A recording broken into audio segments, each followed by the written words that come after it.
Assalamualaikum warahmatullahi wabarakatuh.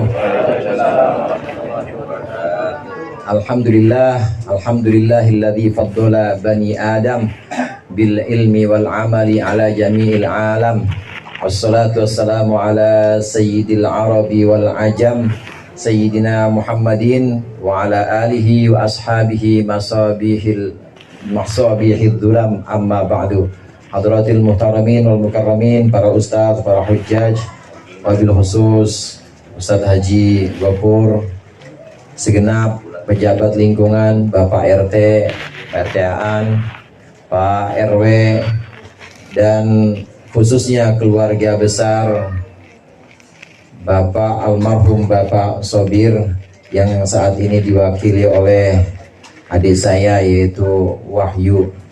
Segenap hadirin hadirat sekalian yang berbahagia, pada malam hari ini kita datang di sini untuk memenuhi undangan dari saudara Gilang, adiknya Wahyu, karena dalam waktu dekat ini Gilang akan melaksanakan akad nikah.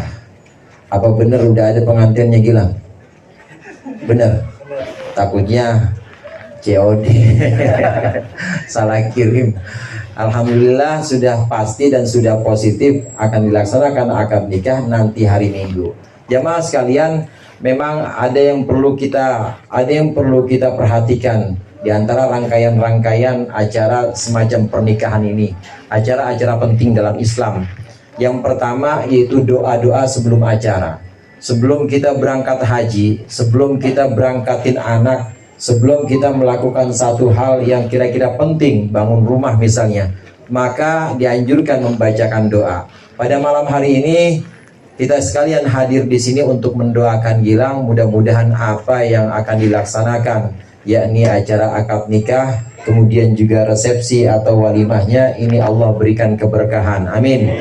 Allah berikan kelancaran dan juga Allah berikan yang terbaik untuk kedua mempelainya nanti.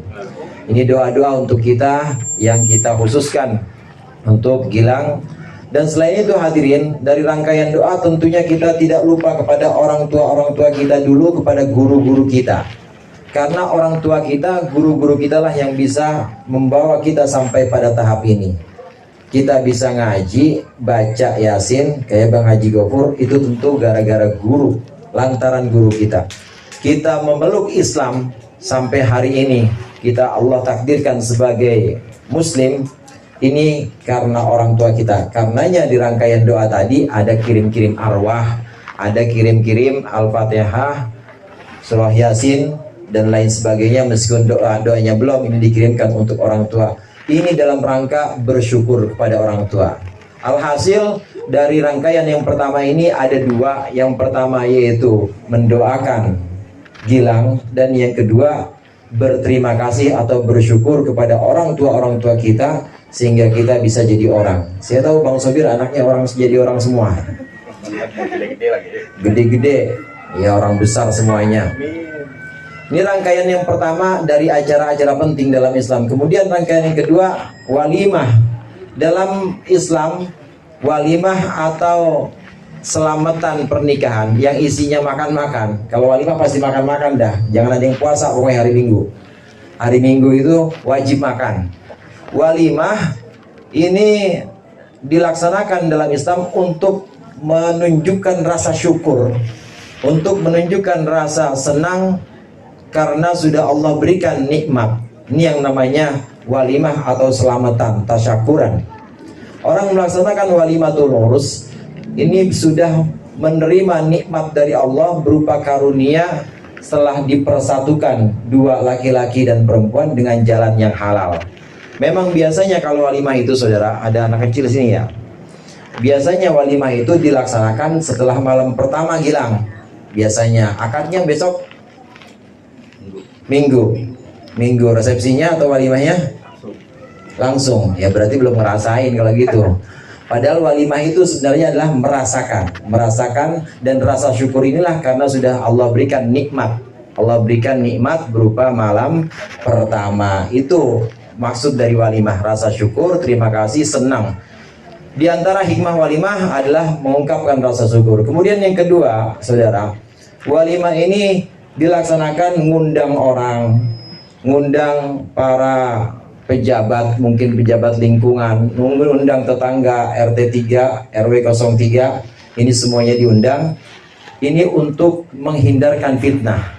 Jadi kalau kita ketemu sama Gilang, kemudian dia rendengan aja sama perempuan, dan itu perempuan ternyata yang kemarin di pelaminan, ya bukan fitnah udah. Andai kata nih, Pak RT grebek, masih zaman grebek hansip sama Pak RT. Andai kata Pak RT lagi grebek, ternyata di situ ada Gilang sama istrinya, aman udah. Kenapa aman? Karena sudah ada walimah atau sudah ada pesta yang ngundang orang banyak. Akadnya sudah, setelah itu pestanya juga sudah dilaksanakan, dan banyak orang yang melihat, oh ini yang ketangkep, yang kegap, yang kemarin ada pelaminan, kira-kira dilepas apa ditangkap tuh? Lepas. Walimah ini dilaksanakan untuk menghindarkan fitnah, supaya kita, para tetangga, supaya kita, orang yang kenal dengan kedua mempelai ini tahu bahwa keduanya sudah halal. Halal buat Gilang, juga istrinya, nanti si Gilangnya juga sudah halal buat istrinya. Halalnya buat berdua doang. Ini juga jadi perhatian buat kita. Artinya orang sini, tetangga sini atau tetangga yang ada di sana, yang ada di kampung istri daerah mana Lang? Peninggilan. Itu kudu tahu juga, oh itu Gilang udah ada yang punya. Jangan coba-coba dilirik, apalagi disambit.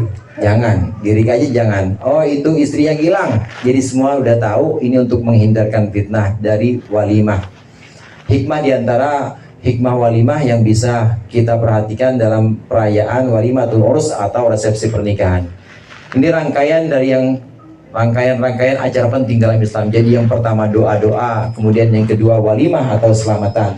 Kemudian yang ketiga yang tidak kalah pentingnya adalah menjalin bahtera rumah tangga. Bagaimana setelah akad? Kalau setelah akad dan setelah resepsi. Kalau saat akad, kemudian saat resepsi, mungkin kedua mempelai, raja dan ratu, semuanya diladenin, semuanya dilayanin, makannya diambilin, mau apa aja dilayanin. Tapi selesai dari resepsi, selesai dari pesta, ya mungkin kalau ada bulan madu, yang namanya bulan ya sebulan. Itu kalau enggak ini, kalau duitnya masih ada.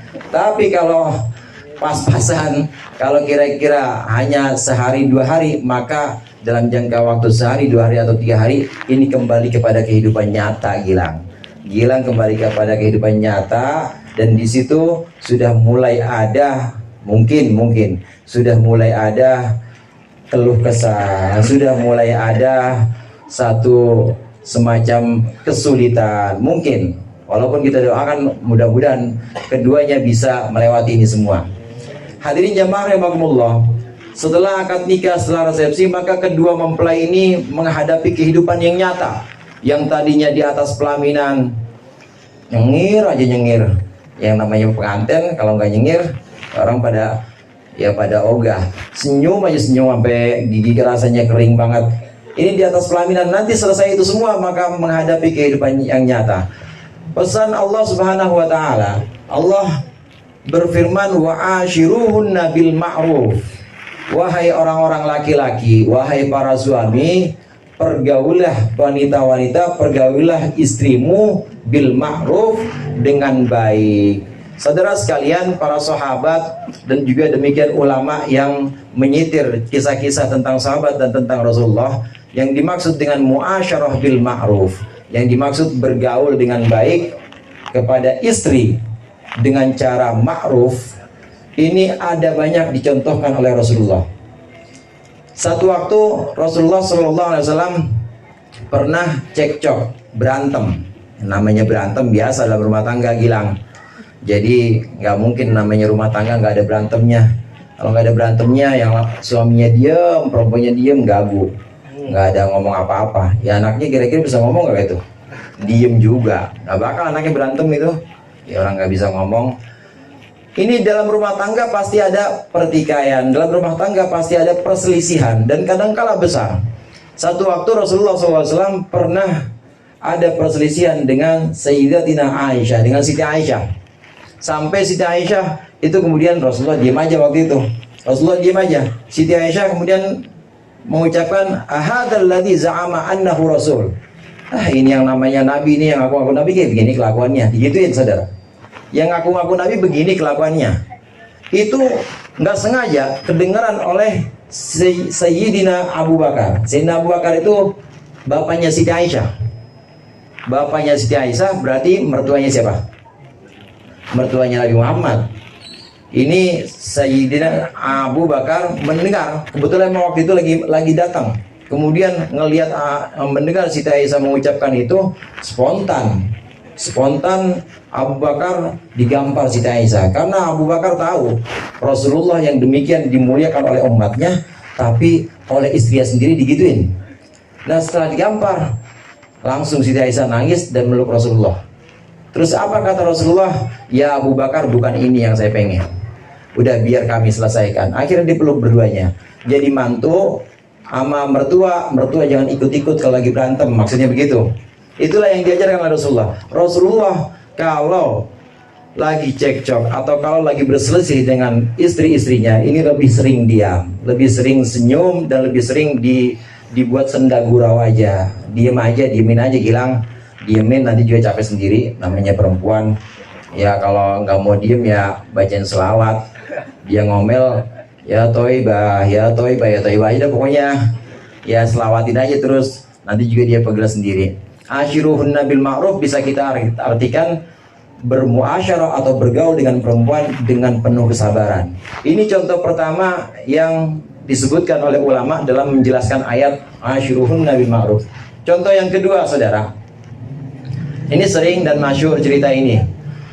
Sayyidina Umar bin Khattab ini kan terkenal sebagai Al-Faruq, pembeda yang hak dan yang batil. Terkenal orang yang sangat ditakuti dan sangat tegas. Ini jalan Haji Madali, kalau pernah dilewatin oleh Sayyidina Umar, setan aja mau lewat nggak berani. Kenapa? Karena udah pernah lewatin Sayyidina Umar. Itu saking takutnya, saking tegasnya Sayyidina Umar. Setan aja takut karena bekas telapak kakinya atau bekas tempat jalannya Sayyidina Umar. Sangat tegas, sangat kejam. Kejam dalam arti ini untuk kebenaran. Sayyidina Umar dalam kekhalifahan atau dalam pemerintahannya juga demikian. Yang demikian tegasnya, yang demikian berwibawanya ketika di hadapan masyarakat, di hadapan umatnya. Ini Sayyidina Umar pernah satu waktu didatangi oleh seorang sahabat. Ini sahabat pengen ngadu ceritanya saudara. Sahabat ini pengen ngadu pada Sayyidina Umar karena saya diomelin istri mulu. Saya pengen ngadu sama khalifah, saya pengen ngadu sama presiden. Sampai di rumah Sayyidina Umar, belum sempat masuk, ternyata pengen masuk nggak jadi lagi. Apa yang terjadi? Ternyata di pintu itu Sayyidina Umar lagi diomelin sama bininya. Lagi diomelin saudara, lagi diomelin sama bininya. Nah setelah itu beberapa hari kemudian bertemulah Sayyidina Umar dengan orang yang ingin sowan, orang yang ingin datang kepada beliau ini. Kemudian tanya, kenapa kemarin kau gak jadi mampir? Kenapa pulang lagi? Ya saya pengen curhat sebenarnya, Amirul Mukminin, saya ingin cerita tentang istri saya yang ngomelin saya mulu. Ternyata engkau juga diomel sama istri. Jawaban Sayyidina Umar, bagaimana tidak, sedangkan ini istriku adalah orang yang mengurus anak-anakku. Istriku adalah orang yang mencucikan pakaianku, memasakkan makananku. Istriku juga yang paling penting adalah orang yang membuatkan untukku yang tadinya haram menjadi halal. Kalau tanpa istriku, kalau tidak ada istriku, mungkin aku akan berkali-kali ada di tempat haram, berkali-kali terjerumus dalam maksiat. Ini jawaban Sayyidina Umar. Yang terakhir hadirin, untuk melengkapi muasyarah bil ma'ruf ini, untuk melengkapi bergaul dengan istri dengan yang baik, dengan yang paling baik, yang perlu diperhatikan untuk kita semua, khususnya untuk Gilang, terutama buat yang jomblo. Kita atau Gilang ini menikahi manusia, betul Gilang ya? Manusia kan ya calonnya? Calonnya manusia. Oleh karenanya, perlakukanlah sebagai manusia. Semua manusia punya kelemahan. Perlakukanlah sebagai manusia karena al-insan mahallul khata' wan nisyan. Namanya manusia itu tempatnya salah dan tempatnya keliru, tempatnya salah dan tempatnya lupa. Nggak ada manusia yang sempurna. Gilang nanti akan menikah dengan manusia, bukan dengan malaikat. Kalau sama malaikat mungkin nggak ada salahnya. Ada salahnya. Baunya juga nggak ada. Ya boro-boro, bau keringat, bau apa aja nggak ada, namanya malaikat. Semuanya enak-enak. Tapi Gilang akan menikah dengan manusia. Oleh karenanya pandanglah pasangannya sebagai manusia. Artinya pasti ada kekurangan-kekurangan. Ini juga untuk bercermin, untuk menjadi cermin bagi diri kita. Kalau istri kita punya kekurangan, tentu kita juga punya kekurangan. Maka di antara kekurangan-kekurangan ini hendaklah keduanya, baik suami maupun istri, calon mempelai ini hendaklah saling memberikan pengertian bahwa pasti di antara setiap manusia ini tidak ada yang sempurna. Pasti setiap manusia ini pasti ada salahnya, pasti ada kelirunya. Oleh karenanya, karena kita semua manusia dan kita semua menikahi manusia, maka perlakukanlah sebagai manusia. Karena manusia tidak ada yang sempurna, maka hendaklah kita menerima kekurangan-kekurangan dari pasangan-pasangan kita. Untuk yang ingin menikah, khususnya untuk Gilang. Mungkin itu saja dari saya. Dan terakhir saya mohon maaf tidak bisa ikut sampai akhir karena udah ada yang jemput. Coba panggilan emang saya. Emang lagi pengen saya liburin baru mulai, nggak enak. Jadi saya akhiri sekian, mudah-mudahan bermanfaat. Wallahul muwaffiq ila aqwamit thoriq. Assalamualaikum warahmatullahi wabarakatuh.